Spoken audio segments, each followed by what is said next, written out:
ஆட்சிக்கு வர வேண்டும். அப்படி என்ன பண்ணிச்சு நாம் தமிழர் கட்சிக்கு நம்ம எங்கேயும் தேடி பார்க்க வேண்டாம். இங்க நம்ம இருப்பாளி கிட்ட, இருப்பாளி சந்தை தாண்டி போனோம்னா 2 சாராய் கடை இருந்துச்சு, மதுக்கடை. எதிரெதிரில் 2ல 1 மூடனது நாம் தமிழர் கட்சி. ஆட்சி கொடுத்து பாருங்க, 2ல 1 இல்ல, மொத்த தமிழ்நாட்டுல இருக்கிற மதுக்கடையும் மூடி காட்டுறோம். சாராயம் குடிச்சுட்டு செத்து போனவனுக்கு 10 லட்சம், விவசாயி கடன் வாங்கி தூக்கு போட்டு செத்தா 10,000. எங்க இருக்குது நீதி? இவர்கள் சமூக நீதி சமூக நீதினு பேசுறாங்க. எங்க இருக்குது சமூக நீதி? நாம் தமிழர் கட்சி இல்ல அப்படின்னா பரந்தூர்ல விமான நிலையம் வந்திருக்கு. நாம் தமிழர் கட்சி இல்ல அப்படின்னா தூய்மை பணியாளர்கள் போராட்டத்துக்கு தீர்வு கிடைச்சிருக்காது. அப்ப போராட மட்டும் நாம் தமிழர் கட்சி வேணும். ஓட்டு போடும் போது கடந்து போயிருவோம்.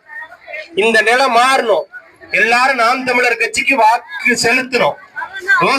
விவசாயி நம்ம சோறு போட்டா ஒரே ஒரு முறை அந்த பொத்தான அழுத்தி பார்ப்போம் என்ன மாறுது அப்படின்னா தூக்கி போட்டுரும். எத்தனையோ திராவிட கட்சிக்கு மாறி மாறி ஆட்சி வந்துச்சு. ஒரே ஒரு முறை வந்து பார்க்கட்டும்.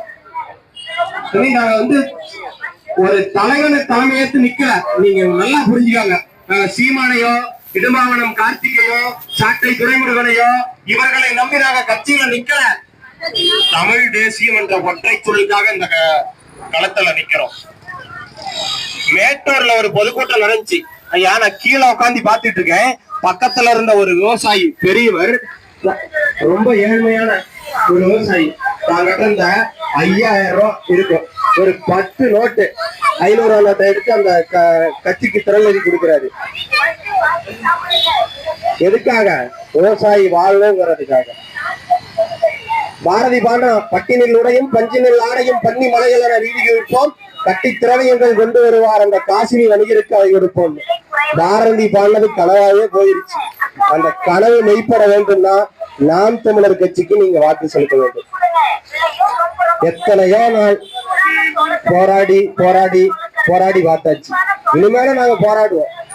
நாம் தமிழர் கட்சி விட்டா மக்களுக்காக போராடுறதுக்கு வேற ஆளே கிடையாது. நீங்க ஒரே ஒரு டைம் வாக்கு செலுத்தி பாருங்களேன்.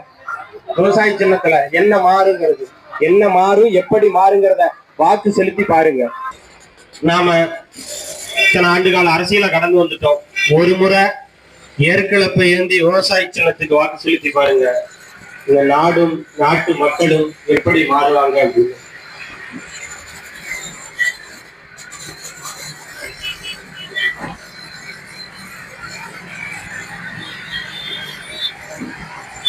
மாற்றத்திற்காக நீங்க செய்ய வேண்டியது வேற எதுவும் இல்ல.